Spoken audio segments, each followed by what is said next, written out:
Okay guys, so back here, this is where I messed up the first time. I should have followed my instinct and do what I was supposed to do. So starting back here, instead of jumping down there and getting your butt whooped, collect all the items in the room. There's a tightness shard there. There is an Estus shard here. And a new game, in one of the new games, I don't know if it's plus or plus plus, there's going to be a ring in that corner. And there's a dog down here. Get that. And that's the key to the NPC cell, Grey Rat. So in the last video I showed you I unlocked Grey Rat already. But I just came back here, I loaded up a new profile because I wanted to show you what I should have done. So yeah, right after killing that guy, I was supposed to come up here and get, I think it's a herb. What is that? The green blossom, right? It is a herb. And then the sword, the Astoris straight sword. Now that sword used to be really tough until they nerfed it. So I guess it's probably still good, but who knows. So anyway, right, that was what I was supposed to do. So I came back here to Firelight Shrine because I had a bunch of souls on me and I didn't want to lose them like I did the last time, right? Because I'm a little chicken. So I came here and my objective is to be able to wield a weapon known as a claymore. So I'm wondering if to put it in the strength or if to just put it in the health. So I think I just put it in the health because I need to survive. I think surviving is greater. So yeah, I think I put it in the strength and health. But basically I'm trying to get my strength up to 16, my dex up to 14, and my health as high as possible because I just need to survive. Right, so it's a lot of decision making here. So yeah, I think that was it. And I'm going by the blacksmith because I got the Estus shard, so I'm turning it in so I can get some more Estus. Because from here, we're gonna take on the lower levels of this area, and there's a lot of Lothric knights down there, and they're tough. So we'll take them out, and then we could see what's going on. Whew. So yeah, we're back here again. I next here because this was so funny. I was fighting these guys and then whoopsie, fell off a cliff. Yeah, that was so funny. I just had to put that in there. Alright, so back to the drawing board. We're back here again. I'm going down to where the wing knight was because he was the one that stole my money, I mean my souls, spend it in the club. I was trying to kill everything on my way back, and then that guy jumped in the room and I was like, you know what, screw this, I'm gone. I'm gonna run like Forrest. If Forrest could run, then I could run too. And I'm out. I looked at that, I said, you know what, enough. I'm not fighting the Tate worm. I'm not fighting that again. My souls are down there. Although I don't think it's much. But yeah, that guy always shoots me in the head. I don't know what. Dude, relax. Alright, so I'm back here again. Instead of charging forward, I decided to stay back. Load them out one by one. So one cup, he came down, he died. Kill the guy shooting me, kill the guy jumping over. That's the way it should have been done earlier, but I messed up. So yeah, so going down, we're going to face the wing knight now, and this guy is a force to be reckoned with. The reason why he down here surrounded by a bunch of corpses. So I took a deep breath, I said a little prayer, and then I ran in there. Oh, he got me. He got me again. Oh my god. He keeps hurting me. Why you keep hurting me? So anyway, I was going to fight him, but then I came up with a bright idea. Why fight him and die and have to do that all over again when you could just unlock the shortcut? Because there's a shortcut over here. You get an item right behind it. It's a green blossom. And there's an ambush waiting here for you. So when you kill this guy, everybody's going to jump over the wall. But they're the easy kind, so I think they die in one hit. That guy dropped some fire bombs for me. Yeah, so I wanted to unlock the shortcut. So I unlocked it just in case that Wing Knight killed me, because he got my respect, man. He took 6,000 souls from me. Oh my god, that hurt me so bad. So throwing knives over here. We unlock the door, and basically the bonfire is right upstairs. The first bonfire you come into the area, it's right upstairs. You just have to run down the stairs with the guy with the big axe, and you end up by the shortcut. Yeah, so I think I'm ready to fight the Wing Knight now. So I had another idea. I said, you know what? I'm not gonna fight him on his turf. I'm gonna fight him on mine. So I cleared these guys out, and then I thought about it. And I said, you know what? Let's do it my way. So I come up here. I pick up the item, a soul pack. Then I run. And I jump. Made the jump. Got the ring of sacrifice, and I was waiting here to jump on him. He takes so long, so I cut it back here. Boom! In my mind, I saw that going a lot differently. You know, the damage I did wasn't what I was expecting. But I got some good footing on him. Drifting around him, circling the back. He kind of got trapped down there. So I was wondering if to go down and face him, because it's a corner and I didn't want to get trapped. Then he did this laser beam attack. And I just R1, man, R1, and prayed that I got him before he got me. So yeah, I took him out, got an ember from that corpse. There's the rapier in this corner, guarded by a undead. Yeah, rapier. In Darksouls 2, the rapier was OP. I've never used the rapier in this one though. I played Darksouls 2 a lot more than I played this one, so who knows? Maybe next time I'll try the rapier out, see if it's as powerful as Darksouls 2. But in Darksouls 2, the rapier wrecked everything. It wrecked everything. It was OP, man. Right, so we're coming down here. There's a lot of Lothric Knights in this area. There's actually 1, 2, 3 of them, and 1 blue one. So you could say three privates and 1 general. So yeah, I hit him with the firebomb, and my strategy is to get the backstab and then wail on them before they can retaliate. Right, so I tried my best to bait the thrust attack so I could get the backstab. Once you get the backstab, they're easy to kill. But getting the backstab is tough. So anyway, I was switching the heal, and then he began to wail on me. He began to see.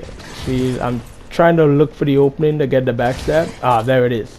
I got it, and he's going to two-hand my weapon. Just hope he dies. Right, so he's dead. There's 1 more red one, and then there's the big blue guy. And the big blue guy is tough. He is tough. He almost took me out. He almost took me out to dinner. So yeah, I'm running back to my safe zone. Because if I die, it would be easier to collect my souls up here than if I died down there. So I came back here. And that's another thing. When you're playing this game, that's a tip people tend to overlook. but choose where you want to die. Okay, if you're in a fight and you realize that you're being overwhelmed and that you could die any minute, get out of there. Try to die somewhere closer or somewhere safe where you could easily get back your souls. Don't die next to the enemy that's about to kill you, because chances are when you go back to get your souls, you're going to have to fight him again, and he might mess you up again. And I had a perfect example of that with the Wing Knight. So yeah, you got to come in here, you got to talk to this NPC. She gives you the banner, and she gives you the Way of the Blue Covenant. You exhaust her dialogue. That's it. Right? So you get a trophy for the Way of the Blue Covenant. And basically the Covenant is just a equip item. Basically, you just equip it. In the other Dark Souls, you had to go to a specific area, and then you would be able to access the Covenant. But in this game, you could just equip it like an item. So yeah, the guy's upstairs, and I was just prepping to make sure I had everything, you know, make sure I was mentally ready for this fight, because this guy is tough. So I'm trying to sneak up on him. I've never done this before, so I missed. I think I should have gotten closer.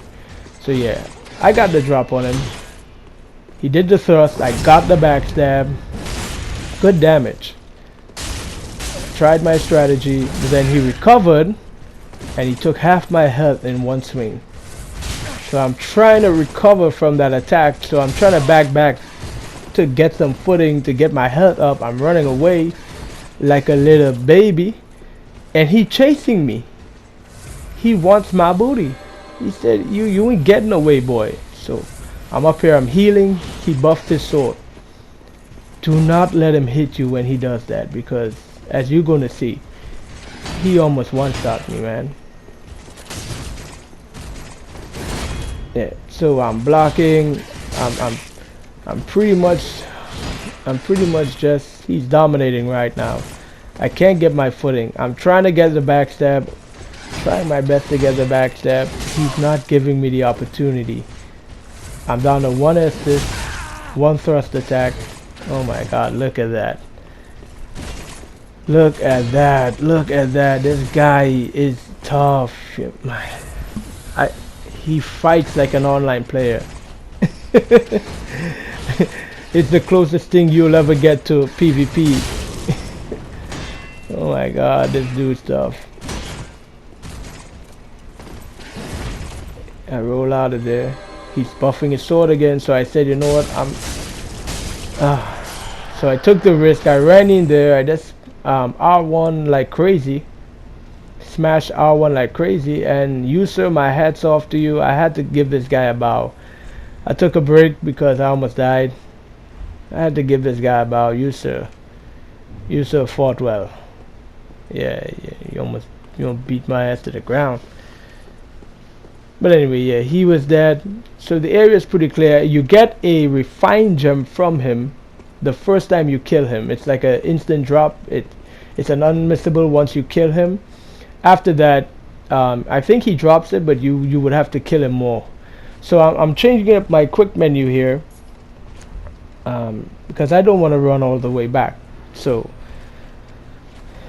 yeah, I'm going back to the shrine, and I think I'm going to spend my souls leveling up, see if I can level up.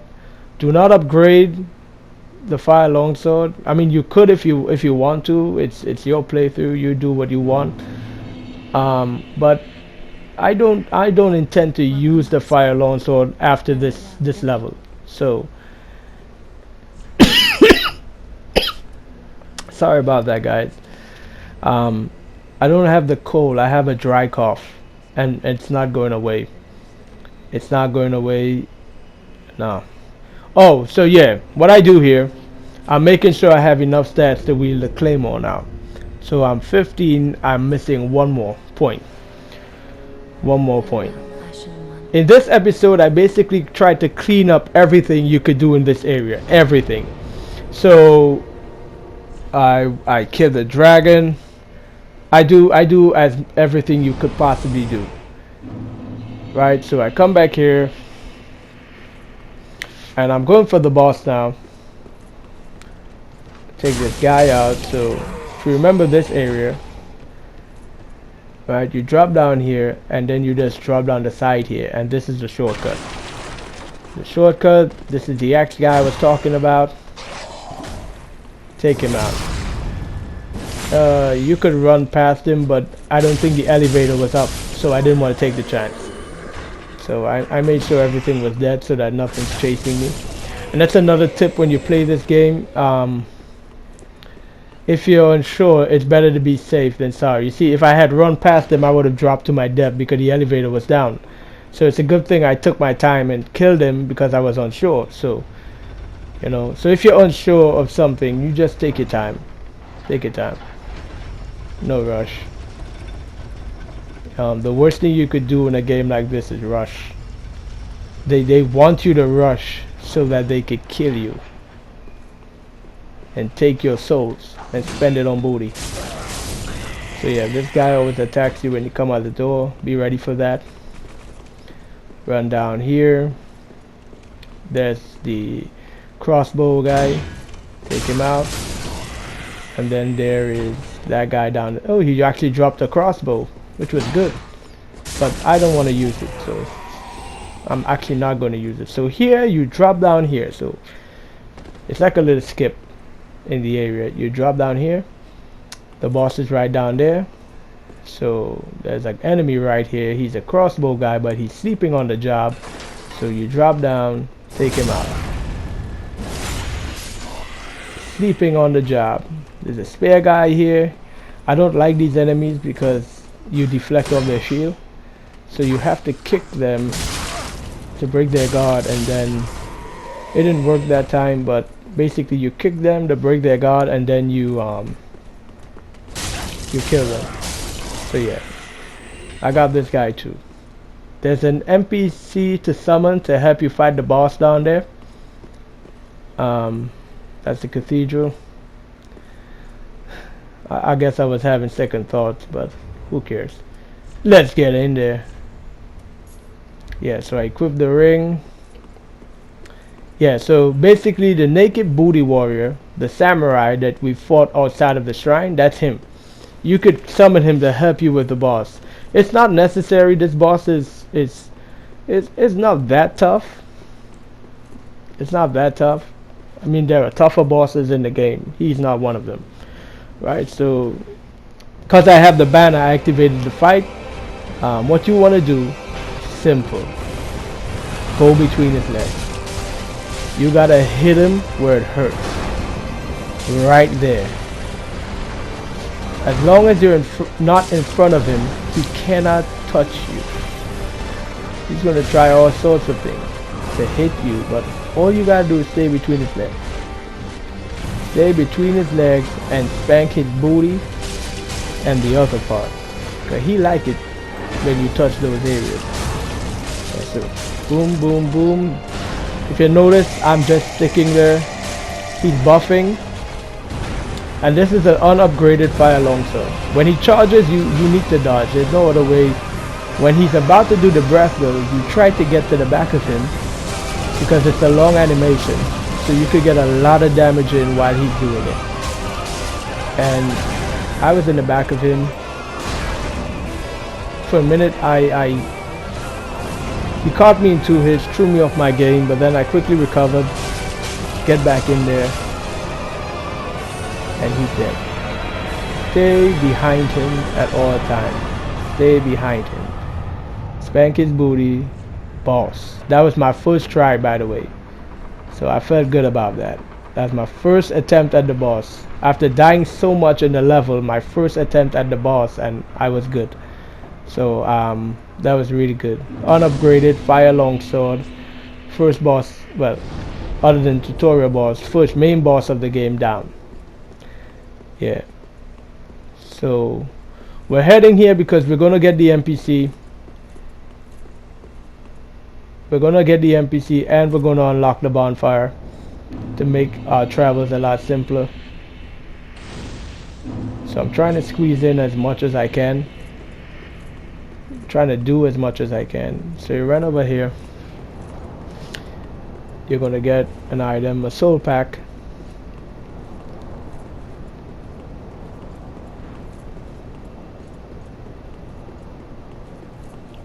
I tend to save my soul packs for, like, let's say if I need one more level to be able to equip a certain weapon, I would then use the soul packs to get that extra level.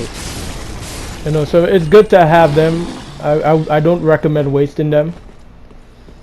I don't recommend spending them crazy. You never know when you might need souls. Get a homo boat down here, and the NPC is somewhere around here. That's him there, but I thought this one was him. Then I realized this guy did. Oh, it's you. Then I realized who it was. So yeah, this guy's name is Yol. You talk to him, and he's tied to one of the most to a very important quest line in the game. It's probably the longest quest line. It's easy to mess up. So yeah, you talk to him, get him to go back to Firelink Shrine, and we're gonna deal with him after. I'm gonna show you quick and simple ways to do certain things. Yeah, but basically he gives you 5 levels, and the 5 levels you're supposed to die, right? And he would give you 5 free levels if you keep dying. So I think the way that it was intended is for you to die naturally throughout the game, and then every time you go back to him, he gives you a level as a way of trying to make the game easier for you. But we're not going to do it that way. We're just going to kill ourselves a whole bunch of times quickly to get the 5 levels immediately, the 5 free levels. And we're just going to dump those levels into health, because we need a lot of health to be able to survive. So that's what I plan to do. Touch the bonfire, heading back to Firelink Shrine. We have the souls from the boss, and we have Yol to talk to. So what did I do?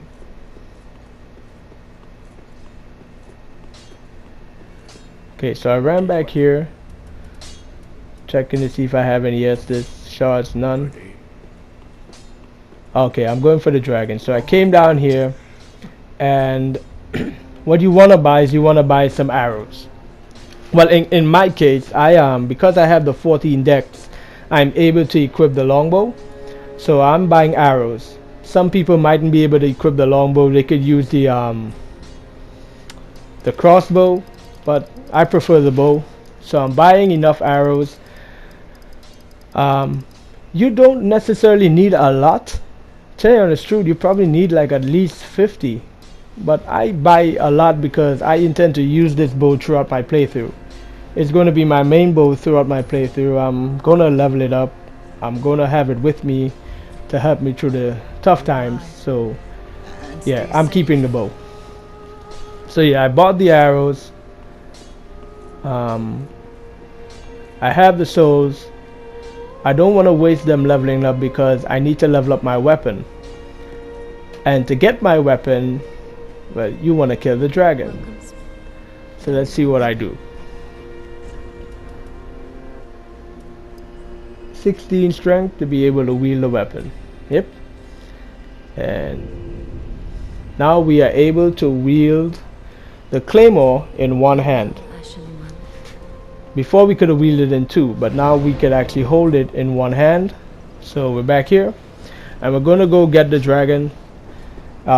You could run through the fire to try and get the claymore. It's not what I recommend.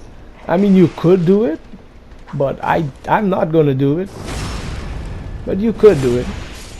But I prefer to take the dragon out.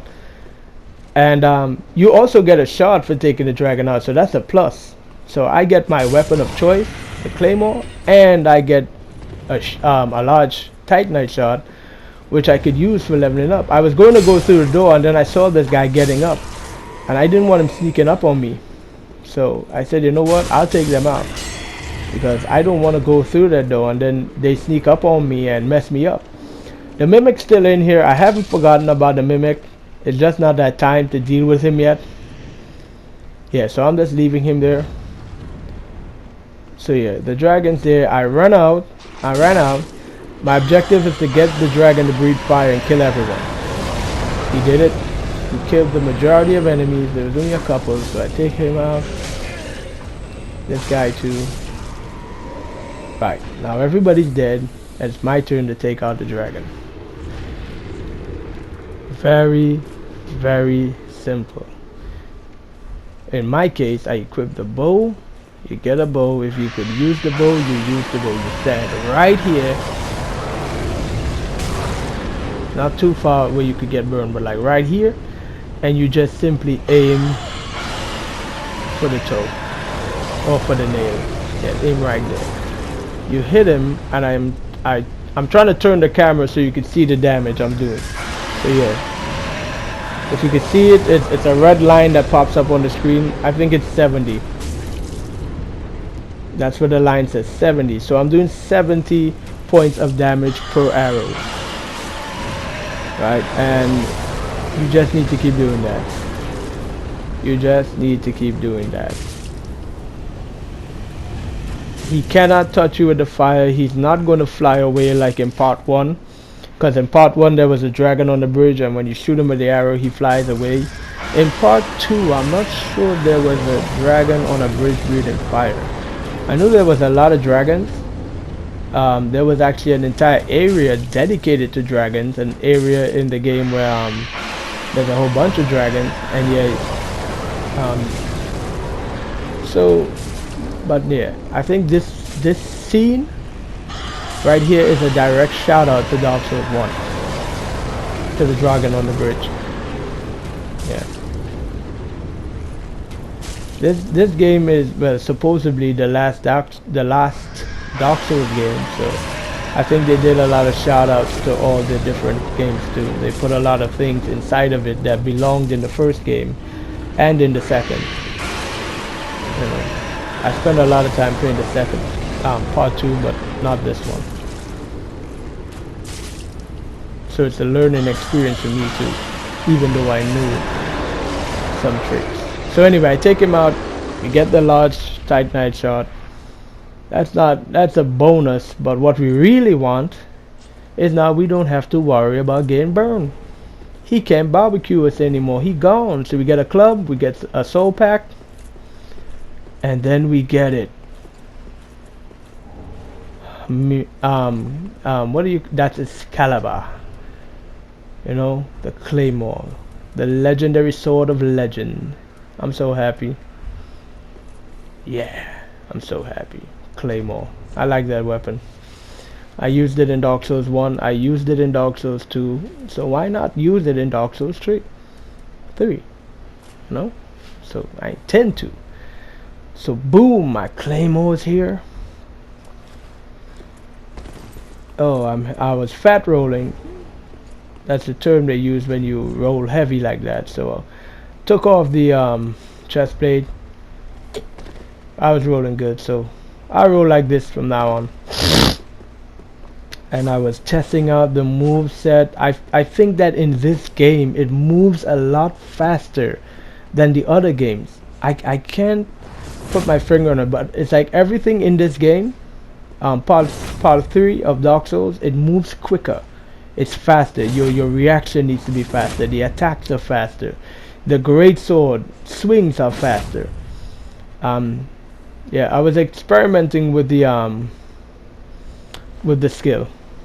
But anyway, we're back here, and my objective is to level it up. I have enough shards to get it to +2. I have enough shards to get it to +2.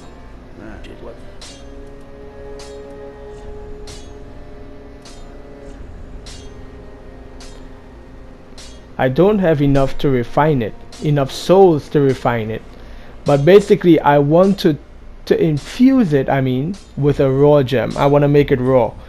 Now I had a friend and he was like, well, why are you going to make it raw? It's going to be better if you refine it.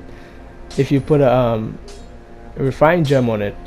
That is true, but I do not have the stats to scale for refined weapons, so because I have no stats, raw is always better. In the early game you always want a raw weapon because you have no stats to get any good bonuses from, unless you neglect your health and neglect everything else and just dump points into strength. It's not going to be effective. So I made it raw so that I could get the most damage out of it and have the basic stats required for it. Now I didn't have enough souls to make it raw, so I used whatever souls I had to level it up to +2, and then I decided, you know what, I'm gonna do the Yol quest. Right, I'm already at the shrine, so I'm gonna do the quest. I checked out what he has to buy. If you're going for a platinum run, you have to collect all these spells, so you could buy some from him. Exhaust his dialogue, you get a gesture, you also need that for a trophy. Yeah, and I drew out my true strength, which is 1 free level.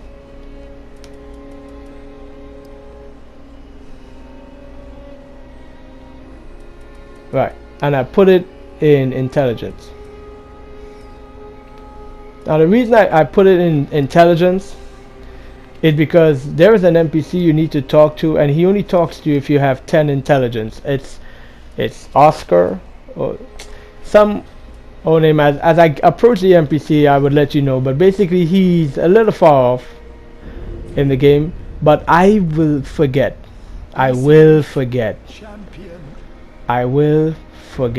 So I'm trying to do as much as I could do right now, because I think from beyond this point there's nothing to remember, nothing for me to really try to remember. So I'm just doing as much as I can, get it out of the way, so I have the 10, so that when I reach that point I wouldn't have to run to try and level up to try and get another level. I already put it there. Yeah, so basically the guy who sells spells, he's in a swamp. Right, so I come here. I remember I was saying that you need to die a lot.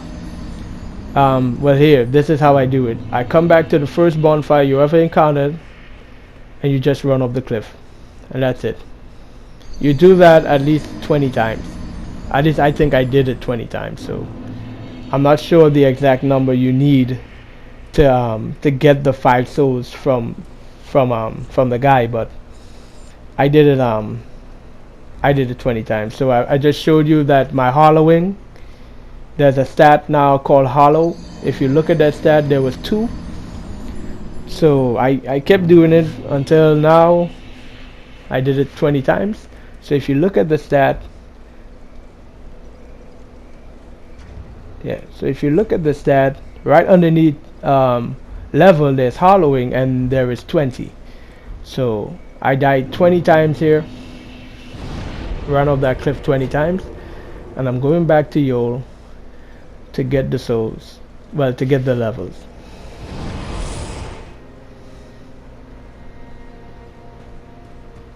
So back here, Yol, what's up, man?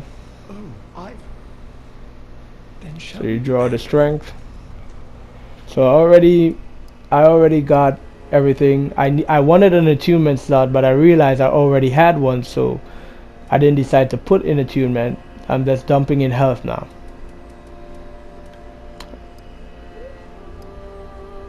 Oh, I want to put in faith too. I want 15 faith. There's one miracle in this game that is a must. You must get that miracle, and it's a miracle called Tears of Denial. And to use it, you need 15 faith. So after I get like about 25 health, I might try to invest in faith to be able to use that miracle, because it's very important. It's very helpful. It prevents you from dying. If you die, it activates and you get a second chance, so you could run away, drink some Estus, and you're still in the fight. So it's pretty good. It prevents you from dying once.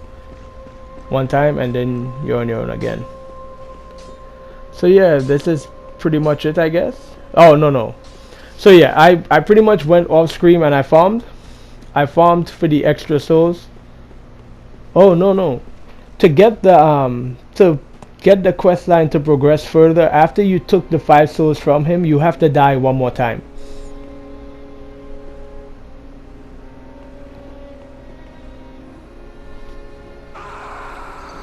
So you die one more time, and when you go back, I don't think you need to die. I think you just need to reload the screen. I could have double checked that, but who cares? I had no souls anyway. So yeah, anyway, he's dead now.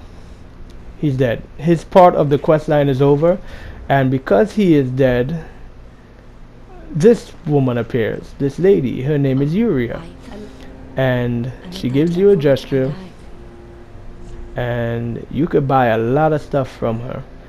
There's an important item she's holding. It's a tomb. It's a divine tomb or something like that. You want to buy that. I don't have the souls to buy it, so I'm not going to buy it yet, but you have to remember to buy that, because basically you're going to give it to another NPC and they're going to learn how to make miracles from it. Yeah. So yeah, I farmed the souls necessary to get the claymore into a raw state, and so now I have a raw +2 claymore. The damage is 214, and that's crazy damage. Okay, that is crazy damage for this level in the game. And yeah, that's it.